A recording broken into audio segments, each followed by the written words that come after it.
उत्पत्ति का 15 अध्याय। उत्पत्ति का 15 अध्याय पद 1 वो इन बातों से शुरू होता है। अगर आप देखेंगे अपनी अपनी बाइबल निकालकर उत्पत्ति का 15 अध्याय और पद 1, वहां पर ऐसा लिखा है, इन बातों के पश्चात यहोवा का यह वचन दर्शन में अब्राहम के पास पहुंचा। तो शुरुआत इन शब्दों से, इन बातों से होती है। इन बातों के पश्चात यहोवा का यह वचन दर्शन में अब्राहम के पास पहुंचा। तो हमें थोड़ा सा रुक कर हमें पहले ये बात सोचना है यहां पर, इन बातों के पश्चात मतलब किन बातों के पश्चात। अगर आप उत्पत्ति की इस किताब के संदेश को अगर आप फॉलो कर रहे हैं तो आपको पता है कि पिछले सप्ताह, पिछले संडे के दिन हम लोगों ने अध्याय 14 में से अध्ययन किया था, है ना।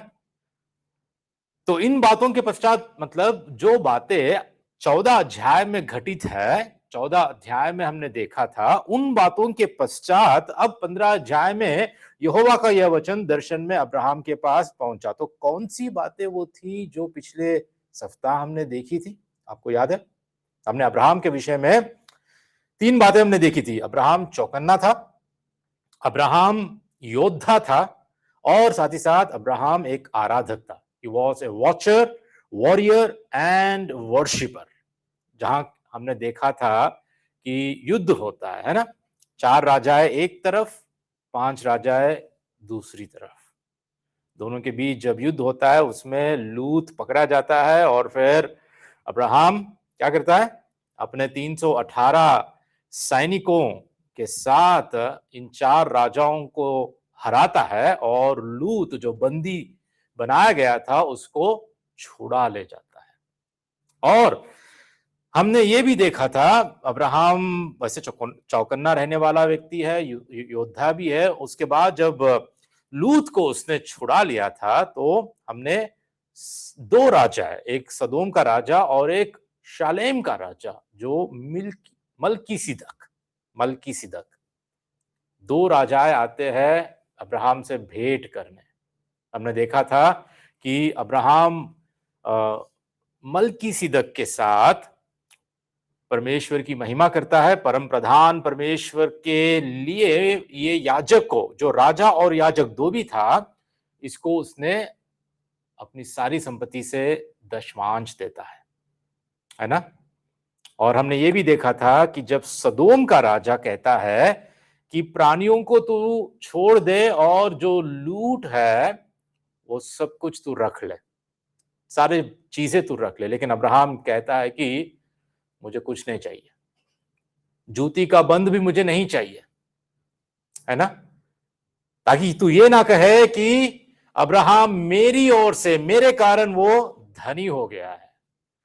सदोम की जो धन है, जो दौलत है, जो वैसे युद्ध में अब्राहम जीत कर जिस पर उसका अधिकार भी है, उसने उसको लेना मना कर दिया। तो ये सारी बातें हमने पिछले हफ्ता अध्याय 14 में हमने देखा था। तो और 15 अध्याय इन्हीं बातों से शुरू होता है। 15 अध्याय इन बातों के पश्चात, मतलब ये सब कुछ होने के पश्चात, जबकि अब अब्राहम युद्ध में जीतकर बड़े उत्साह के साथ सब कुछ छोड़कर सदोम का धन, सदोम की संपत्ति सब कुछ त्याग कर मलकीसिदक के साथ परमेश्वर की आराधना करते हुए, संगति करते हुए अब इस मुकाम पर आ पहुंचा है जहां पर यहोवा का यह वचन दर्शन में अब अब्राहम के पास पहुंचा।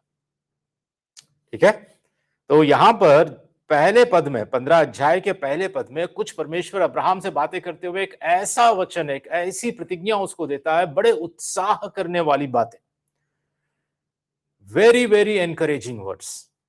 ठीक है, बहुत ही उत्साहित, प्रोत्साहन देने वाली बातें कहता है। और पद 1 ऐसा कहता है, इन बातों के पश्चात यहोवा का यह वचन दर्शन में अब्राहम के पास पहुंचा। परमेश्वर क्या कहता है अब्राहम से? एक बार पढ़िए, एक बार क्या लिखा है? इन बातों के पश्चात यहोवा का यह वचन दर्शन में अब्राहम के पास पहुंचा। हे अब्राहम मत डर, तेरी ढाल और हाँ, मैं तेरी डाल और मैं तेरा अत्यंत बड़ा प्रतिफल हूं। ठीक है, तो आज हम लोग इस एक पद पर ही अध्ययन करने वाले हैं, क्योंकि ये एक पद बड़ा महत्वपूर्ण पद है। वैसे हम लोग 1 से 6 पद आज पढ़ चुके हैं, लेकिन मुझे नहीं लगता कि हमारे पास इतना समय है कि हम सारे 6 पदों को देख पाएँ। इस एक पद पर आज हम दृष्टि रखेंगे, हम केंद्रित करेंगे और इस एक पद पर ही परमेश्वर अब्राहम से जो वादा किया, जो बातें की, जो वचन उसके पास पहुँचा, उस पर हम मनन करेंगे और देखेंगे कि आज वो हमारे जीवन में कैसे लागू होता है, हम क्या सीख पाते हैं। ठीक है? तो एक वचन, एक पद ही हम देखेंगे, जो पहला पद है, और इसीलिए आज जो टॉपिक है हमारे आज इस संदेश का जो जो शीर्षक है वो है मत डर, फियर नॉट। ठीक है, परमेश्वर जो अब्राहम से कहा है मत डर, वो आज हम पर कैसे लागू होता है, हमें परमेश्वर का वचन क्या सिखाता है, हम इन बातों को देखेंगे। ठीक है, सबसे पहले बात मैं आपसे आपको उत्साहित करने के लिए ये बताना चाहता हूं, एक बात आप गौर से देखना है। यहां पर ये पहले पद में ऐसा लिखा है, यहोवा का यह वचन दर्शन में अब्राहम के पास पहुंचा। बाइबल में सबसे पहली बार यहोवा का वचन किसी व्यक्ति के पास पहुंचा है तो वो था अब्राहम। बाइबल में सबसे पहली बार इन बातों को हम देखते हैं कि यहोवा का यह वचन दर्शन में किसी के पास अगर पहुंचा है तो वो था अब्राहम। इसके बाद हम कई बार हम देखते हैं कि परमेश्वर का वचन अपने भविष्यद्वक्ताओं के पास पहुंचा, राजाओं के पास पहुंचा, अपने दास, अपने संतों के पास पहुंचा। लेकिन पहली बार शुरुआत हम यहां पर देखते हैं कि अब्राहम के जीवन से कि यहोवा का वचन अब्राहम के पास पहुंचा। 100 से भी ज्यादा बार हम पुराने नियम में देख पाते हैं कि यही शब्द को बार बार उपयोग किया गया जब जब परमेश्वर यहोवा का वचन अपने दासों तक पहुंचा। कई बार हम देखते हैं, शायद वो नए नियम में हो या पुराने नियम में हो, परमेश्वर अपने वचन को प्रकट किया है, अपने वचन से बातें किया है, भिन्न भिन्न प्रकार के लोगों से भिन्न भिन्न समयों में परमेश्वर अपने वचन के माध्यम से लोगों से बात किया है। और जब जब परमेश्वर का वचन लोगों तक पहुंचा है, अपने भविष्यद्वक्ताओं, राजाओं, अपने संतों, अपने दासों तक, अपने लोगों तक परमेश्वर का वचन पहुंचा है, तब तब उनके जीवन में हम देखते हैं कि बड़ा बदलाव आया है, उनकी परिस्थितियों में बदलाव आया है, उनके सोच और विचारों में बदलाव आया है, परिवर्तन आया है। और इतना ही नहीं, हम देख पाते हैं कि इतिहास में भी परमेश्वर अपने वचन के द्वारा सब कुछ बदल दिया है। तो इसलिए ना, जब परमेश्वर का वचन किसी के पास पहुंचता है, पता है क्या होता है? विश्वास बढ़ जाता है। हमारे अंदर एक नई उम्मीद, एक नई आशा, एक नया विश्वास, एक नई दृढ़ता हमारे अंदर आती है। क्यों? क्योंकि परमेश्वर का वचन हम तक पहुंचा है। आज भी कह रहा हूं, यदि परमेश्वर का वचन आप तक पहुंचता है तो यही कार्य आपके मन में भी होगा। यही कार्य जैसा सदियों से हम देखते आए हैं वचन में, पवित्र शास्त्र में, कि जब जब परमेश्वर का वचन पहुंचा है, लोगों के हृदय में से डर चला गया, भय चला गया, भय अब नहीं रहा। तो जो भय को जीतने वाला है वो है परमेश्वर के वचन पर विश्वास। जो भय को जीतने वाला विश्वास है वह वचन में विश्वास है, और किसी में नहीं। हमारी परिस्थितियों में नहीं, हमारी फीलिंग्स पर, हमारी भावनाओं पर नहीं, या किसी मनुष्य पर नहीं, या किसी घटनाओं पर नहीं। अगर भय को, हमारे अंदर जो भी डर है, भय है, अगर उसको जीतना है हमें, तो हमें परमेश्वर के वचन पर विश्वास करना जरूरी है। परमेश्वर का वचन, उसकी बातें, उसकी प्रतिज्ञाएं हमारे मन से उस डर को, वो भय को वो निकाल देती है। इसलिए ना, जब भी हम बाइबल खोलते हैं, वी शुड एक्सपेक्ट, हमें अपेक्षा करनी चाहिए कि परमेश्वर मुझसे बात करता है। इसलिए ना बाइबल, परमेश्वर का वचन, ये किताब, ये दुनिया में सबसे प्यारी किताब है। ये दुनिया में सबसे श्रेष्ठ किताब है। ये दुनिया में सबसे उत्तम किताब है। ये किताब जीवन बदलने वाली किताब है, क्योंकि यह परमेश्वर का वचन, परमेश्वर की खुद की बातें यहाँ पर लिखी गई है। और जब भी हम बाइबल को खोलते हैं, परमेश्वर अपनी संतानों से, अपने बच्चों से, अपने बेटे बेटियों से वो बात करना चाहता है। वो उसकी उसकी बातों को हमें सुनाना चाहता है। देखिए, यहोवा का यह वचन दर्शन में अब्राहम के पास पहुंचा, है ना। अब्राहम के पास बाइबल थी तब? कुछ नहीं थी, है ना, कुछ भी नहीं। अब्राहम के पास कुछ नहीं था, लेकिन परमेश्वर का वचन किसके पास पहुंचा? अब्राहम के पास। किसका वचन? परमेश्वर का वचन। लेकिन आज के दिन हमारे पास है, परमेश्वर का वचन है हमारे पास, संपूर्ण रीति से सारा परमेश्वर का प्रकाशन आज हमको दिया गया है। हमको दिया गया है। उस वक्त अब्राहम के पास नहीं था, इसीलिए परमेश्वर का वचन अब्राहम तक पहुंचा। लेकिन आज क्योंकि वचन हमारे पास है, आज हमें इस वचन तक पहुंचना है ना। लेकिन क्या हम ऐसा करते हैं? आज हमें पहुंचना है इस वचन तक, हमें बाइबल खोलनी है। आज हमें बाइबल का अध्ययन करना है। बाइबल खोलना हमारी जिम्मेदारी है, क्योंकि परमेश्वर का वचन ऑलरेडी पहुंच चुका है, लेकिन हम उस वचन तक नहीं पहुंच रहे आज के दिन, है ना। तो बाइबल खोलना हमारी जिम्मेदारी है, ताकि पवित्र आत्मा हमारे जीवन के लिए परमेश्वर की इच्छा के प्रति हमारे मन और हृदय को खोल सके। जब हम बाइबल खोलते हैं तो पवित्र आत्मा हमारे मन और हृदय को खोलता है। जो बाइबल नहीं खोलता, जो बाइबल नहीं पढ़ता, मैं गारंटी के साथ कहता हूं, पवित्र आत्मा उसका मन और हृदय को नहीं खोल पाएगा। जो परमेश्वर की बातों को नहीं सुनता, परमेश्वर के वचन को नहीं सुनता, चाहे वो बाइबल खोल के अध्ययन करने के द्वारा या किसी के प्रचार के द्वारा या सुनने के द्वारा, कहीं से भी विश्वास उत्पन्न होता है सुनने से, और सुनना मसीह के वचन से। तो बाइबल खोलना हमारी जिम्मेदारी है। तो ध्यान से सुनिए एक बार। कई लोग परमेश्वर की इच्छा से बहुत कंफ्यूज होते रहते हैं। कई लोग पूछते हैं कि क्या है परमेश्वर की इच्छा मेरे जीवन में, हो या इस परिस्थिति में हो। मुझसे भी पूछते हैं कि भैया क्या करना है, क्या है परमेश्वर की इच्छा, आखिर क्या है। लेकिन पता है, एक बात यह है कि परमेश्वर की इच्छा सबसे अच्छी तरह से परमेश्वर के वचन में पाई जाती है। जो वचन का अध्ययन करता है, जो वचन को जानता है, जो वचन के माध्यम से परमेश्वर के मन को, उसके हृदय को, उसकी आज्ञाओं को, उसकी प्रतिज्ञाओं को जानता है, परमेश्वर के साथ वचन में वो गहराई तक जाकर परमेश्वर से वो अपने संबंध में जो दृढ़ रहता है, उसके लिए परमेश्वर की इच्छा जानना बड़ी कठिन बात नहीं रहेगी।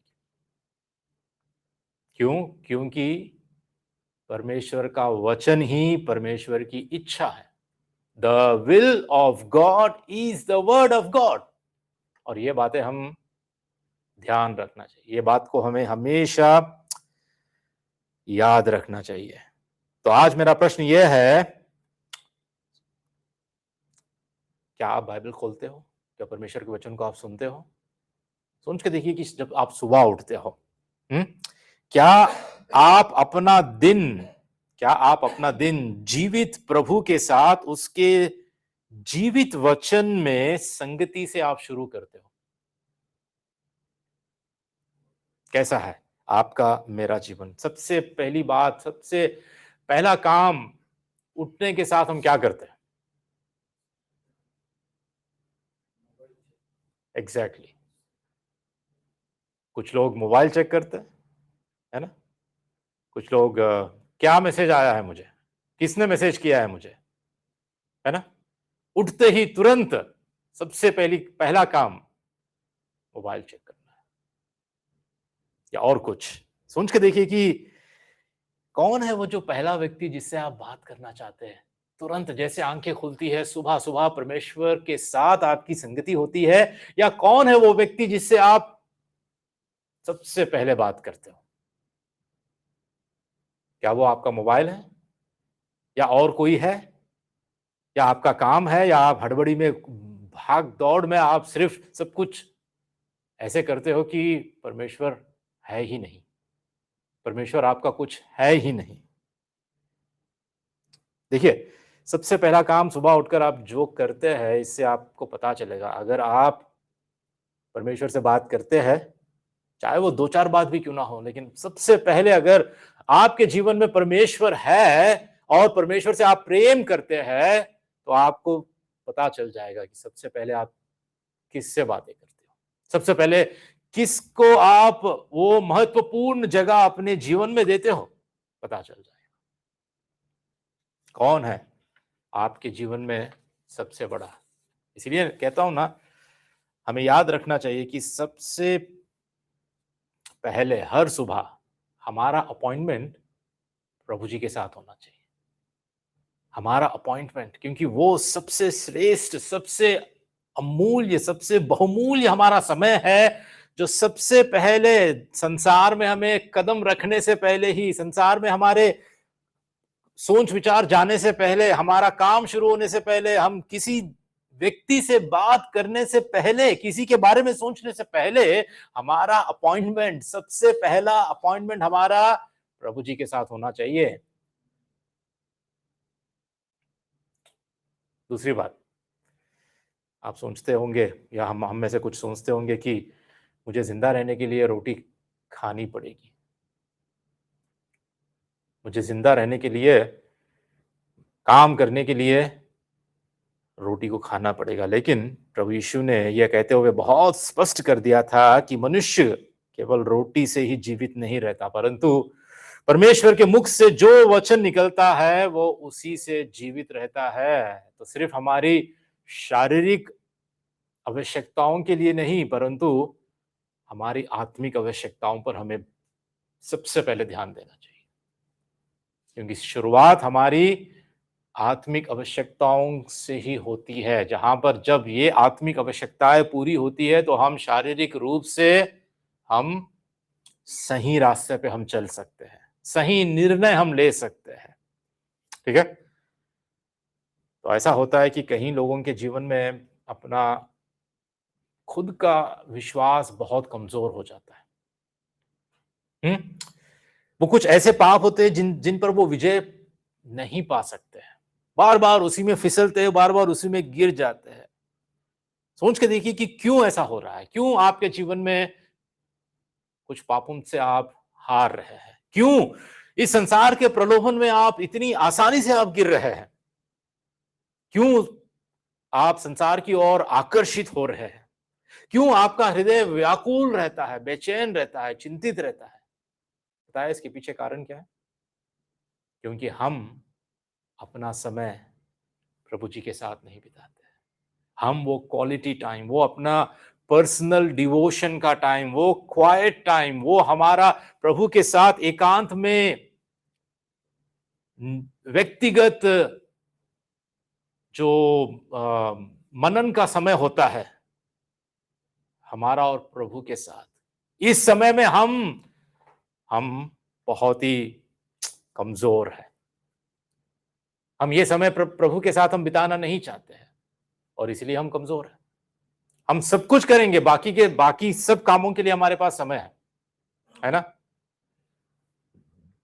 सब काम के लिए हमारे पास समय होता है, लेकिन प्रभु के पास व्यक्तिगत रूप से हमारे पास उसके साथ समय बिताने के लिए समय नहीं होता है। और जो इस क्षेत्र में कमजोर है, मैं कह रहा हूं, उसका जीवन आत्मिक रूप से बहुत कमजोर होता है, बहुत कमजोर होता है।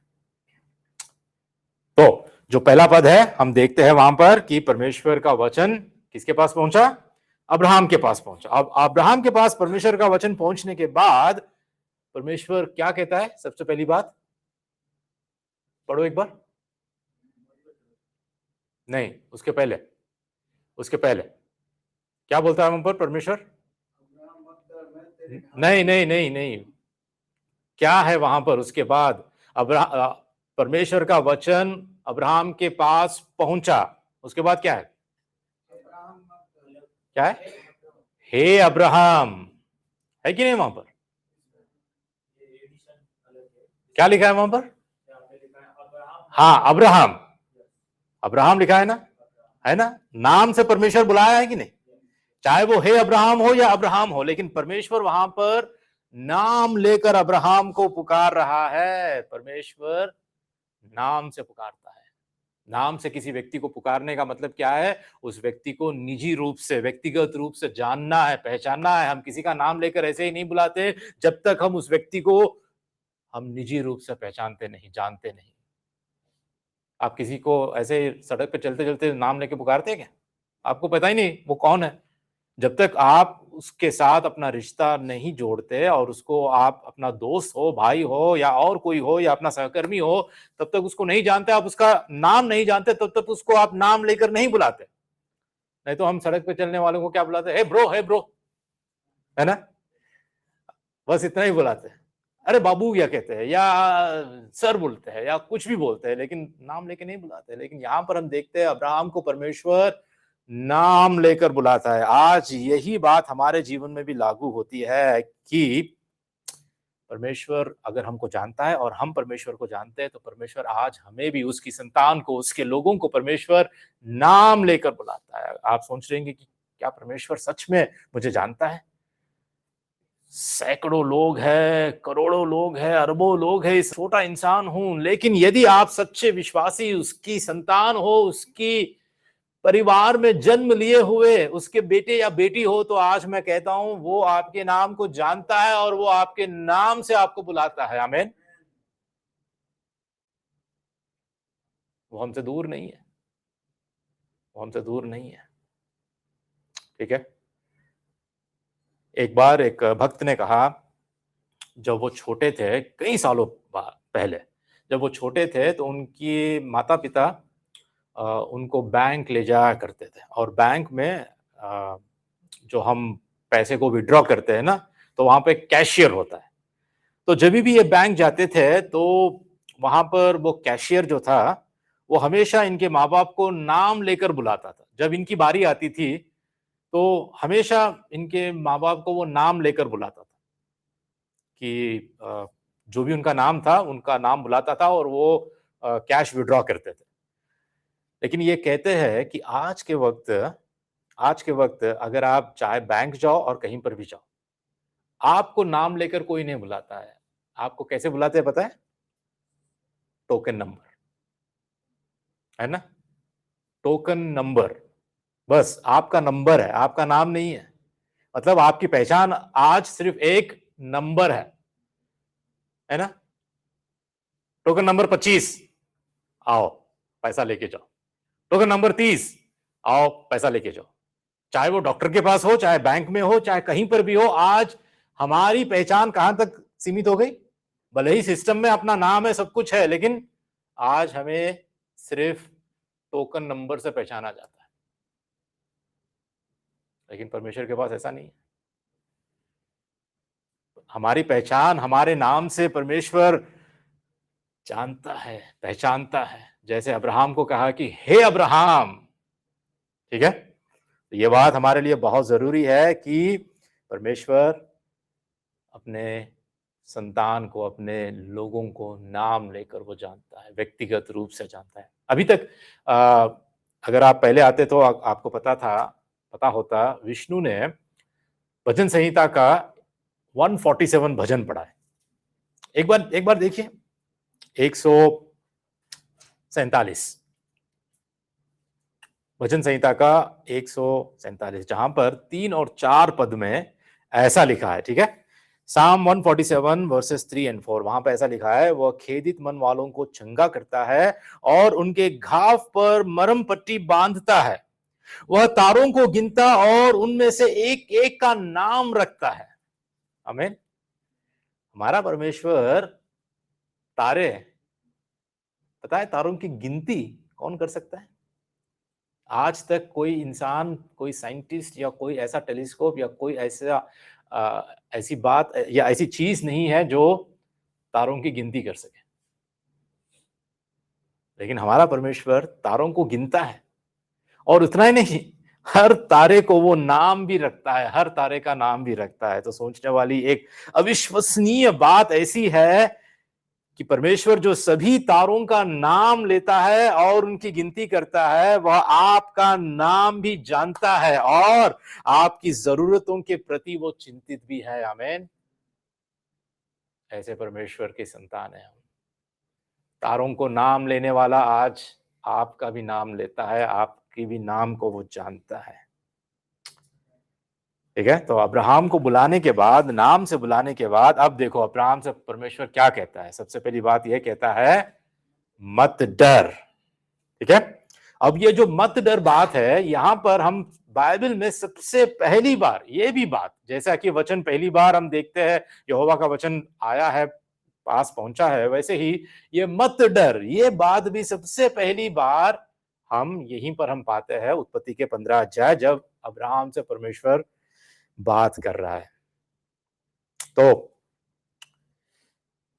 यही बात हम आगे चल के देखते हैं इसहाक के साथ और याकूब के साथ परमेश्वर ने यही बात कही। और इतना ही नहीं, कई संतों, बाइबल में हम देखते हैं कि कई बार ओल्ड टेस्टामेंट में, पुराने नियम में और नए नियम में भी यही बात परमेश्वर बार बार अपने लोगों से कही, मत डर, मत डर। वैसे किसी ने कहा कि मत डर, फियर नॉट, ये बात बाइबल में 365 बार लिखी है। क्या ये बात सच है? आपने जांच की? सुना है, व्हाट्सएप यूनिवर्सिटी से सुना है, यूट्यूब पे सुना है, या कहीं ना कहीं से सुना है ना? क्योंकि लोग आजकल बोलते रहेंगे और हम सुनते रहेंगे और हम विश्वास करते रहेंगे। लेकिन अगर आप सच में देखोगे, अगर आप इवन किसी भी एआई का उपयोग करके अगर आप उसको पूछोगे कि क्या ये बात सच है कि मत डर, फियर नॉट, ये बात 365 बार लिखी हुई है, तो आपको जवाब मिल जाएगा कि ये सच नहीं है, ये सच नहीं है, 365 बार नहीं है, उससे कम है। लेकिन आजकल लोग सिर्फ अपनी पॉपुलैरिटी के लिए कुछ भी मतलब जो भी मन में आया डाल दो, है ना? क्योंकि हम भी सुनने वाले ऐसे हैं कि जो भी लोग कहेंगे हम सुन लेंगे, हम विश्वास कर लेंगे। लेकिन इसलिए हमें सतर्क रहना है। ऐसा नहीं है, 365 बार नहीं है, कम बार है। जितने भी बार है, वो सच है कि परमेश्वर का वचन हमें ये सिखाता है और ये कहता है कि मत डर। तो बात ये है आज कि मत डर, ये बातें हमारे प्रोत्साहन के लिए है। वो बात आज हम पर भी लागू होती है, क्योंकि जब जब हमारा विश्वास कमजोर होता है ना, तब क्या होता है पता है? सबसे पहली बात, हमें डर हम पर हावी हो जाता है, हमारे मन में डर आ जाता है, भय आ जाता है। जहां पर विश्वास कमजोर है, वहां पर भय मजबूत हो जाता है। तो इसीलिए परमेश्वर का वचन सबसे पहली बात हमको यह सिखाता है कि डरो मत, मत डर। अब्राहम के विषय में हो सकता है, ठीक है, हो सकता है अभी वो 4 राजाओं को हरा कर आया, उन पर जीत हासिल करके उनको हरा कर वो आया है। लेकिन अब परमेश्वर ने ये बात अब्राहम से क्यों कही, मत डर? हो सकता है कि अब्राहम अब डर रहा होगा कि वो 4 राजाओं को जिनको मैंने हरा दिया है, शायद वो इकट्ठा होकर फिर से मुझ पर अटैक करेंगे, मुझ पर आक्रमण करेंगे, मुझ पर हमला करेंगे। हो सकता है, शायद उस बात पे वो डर रहा होगा। बाइबल हमें स्पष्ट रूप से बताती नहीं है, ठीक है, हम कल्पना कर सकते हैं। या और कोई अपने भविष्य को लेकर चिंतित होगा, डर रहा होगा, हो सकता है। या उसकी कोई संतान नहीं है, कोई वंश नहीं है, इस विषय में भी वो डर रहा है, हो सकता है। ठीक है, तो यहां पर बात यह है कि परमेश्वर का वचन, परमेश्वर की बात उस तक पहुंची है, उसको एनकरेज करने के लिए, उसको प्रोत्साहन देने के लिए, उसके विश्वास को दृढ़ करने के लिए। और परमेश्वर कहता है मत डर। और इतना ही नहीं, जब परमेश्वर का वचन कहता है, परमेश्वर की बात, परमेश्वर की प्रतिज्ञा यह है कि तुम मत डर, तो वहां पर परमेश्वर ये नहीं कह रहा है कि क्यों नहीं डरना चाहिए। परमेश्वर अब ये कहता है, अब्राहम से ये कहता है कि अब्राहम तुझे क्यों नहीं डरना चाहिए, क्यों तुझे नहीं डरना चाहिए। परमेश्वर बताता है कि अब्राहम के पास डरने का कोई कारण क्यों नहीं था। डरने का कारण क्यों नहीं था? क्योंकि उसके पास एक ढाल थी, और वह ढाल सर्वशक्तिमान परमेश्वर था। इसी पद में हम पढ़ते हैं, अब्राहम, हे अब्राहम मत डर, मैं तेरी ढाल हूं, मैं तेरी ढाल हूं। वैसे ये जो ढाल है, हम केवल छाती के एक हिस्से को ढकने वाली एक छोटी ढाल के बारे में नहीं सोचना चाहिए हमको। क्यों? क्योंकि ये एक ऐसी ढाल के बारे में हमें सोचना चाहिए जो सिर से पैरों तक फैली हो और शरीर के हर हिस्से को पूरी तरह से ये ढाल रक्षा करती है। ऐसी ढाल शत्रु के हर हमले से पूरी सुरक्षा हमें प्रदान करती है। उस ढाल के विषय में हमें सोचना चाहिए। जब परमेश्वर कहता है कि मैं तेरी ढाल हूं, तो यहां पर दो विशेष बातों का अर्थ है। पहली बात, परमेश्वर संदेह के समय हमारी रक्षा करता है। जब भी हमारे मन में संदेह आता है, शक आता है, कुछ भी ऐसा डर आता है, तो परमेश्वर हमारी ढाल है। इसका मतलब यह है कि वो हमारी रक्षा करता है। क्यों? क्योंकि शैतान है जो हमारे हृदय में संदेह को उत्पन्न करता है। उस शैतान के जो हमलावर हथियार है, उनको बुझाने के लिए परमेश्वर की ढाल हमें, विश्वास की ढाल हमें जरूरी है।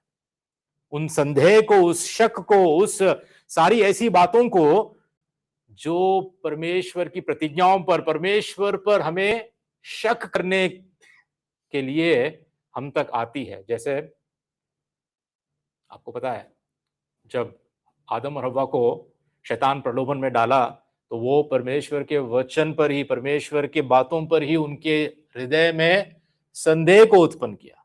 क्या सच में परमेश्वर ने ऐसे कहा? क्या सच में यह परमेश्वर का वादा है? क्या यह सच में परमेश्वर की प्रतिज्ञा है?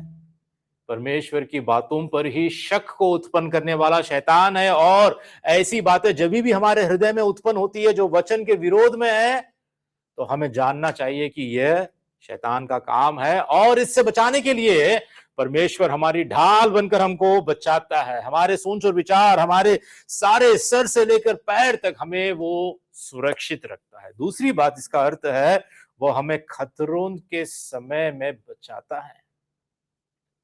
चाहे वो शारीरिक खतरे हो या आत्मिक खतरे हो या मानसिक खतरे हो, परमेश्वर जब हमारी ढाल बनता है तो हमारे चारों ओर हमें वो सुरक्षित रखता है, सुरक्षित रखता है। हमें पता भी नहीं कि हम कैसे कैसे खतरों से हम बच रहे हैं आज के दिन। पता है आपको? अभी तक विष्णु मुझसे बातें करते करते कह रहा था कि भैया, जिस माहौल में मैं काम करता हूं, आज तक पता नहीं क्या हो जाता अगर परमेश्वर मेरे साथ ना हो। क्योंकि विष्णु के साथ काम करने वाले ही आज कई बार हॉस्पिटल में एडमिट हो जाते हैं, कुछ ना कुछ होते रहता है।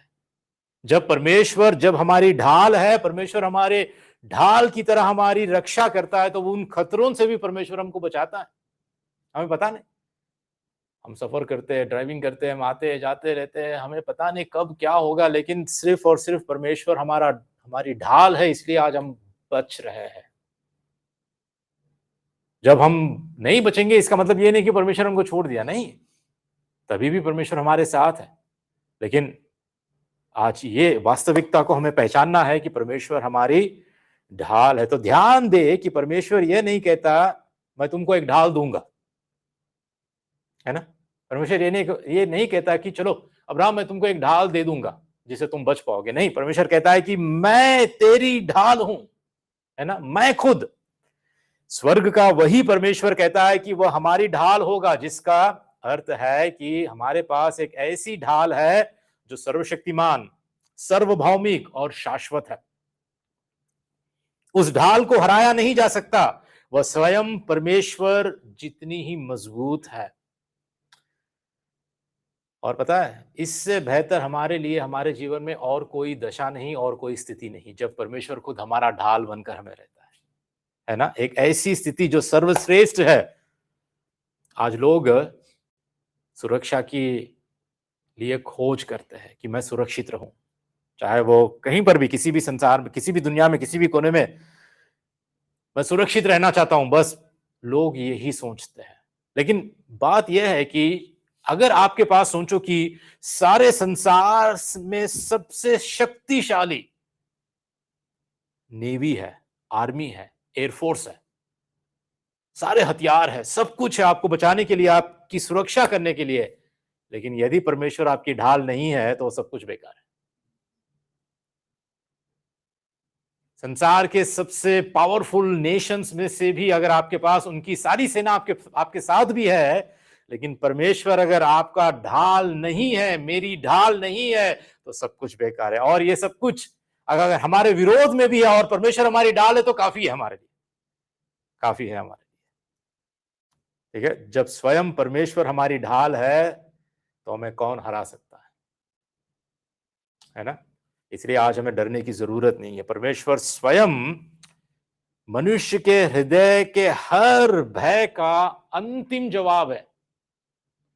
परमेश्वर खुद स्वयं परमेश्वर मनुष्यों के हृदय में जो भी डर है उसका अल्टीमेट आंसर, अंतिम जवाब खुद परमेश्वर है। इसलिए दाऊद कई बार भजन में कहता है कि परमेश्वर मेरी ढाल है, परमेश्वर मेरा रक्षक है। भजन का 3 कहता है, परंतु हे यहोवा तू मेरे चारों ओर मेरी ढाल है, तू मेरी महिमा और मेरे मस्तक का ऊंचा करने वाला है। भजन संहिता 18:30 में दाऊद कहता है, परमेश्वर का मार्ग सिद्ध है, यहोवा का वचन ताया हुआ है, वो अपने सब शरणागतों की ढाल है। जो उसके शरण में आते हैं उन सब के लिए वो ढाल है।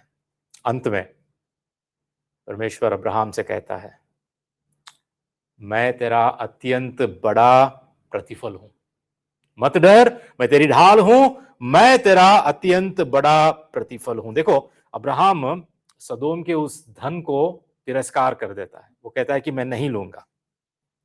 वो संसार के धन दौलत, सुख विलास या संसार की मोह माया में वो जीना नहीं चाहता था। वो परमेश्वर पर निर्भर होना चाहता था।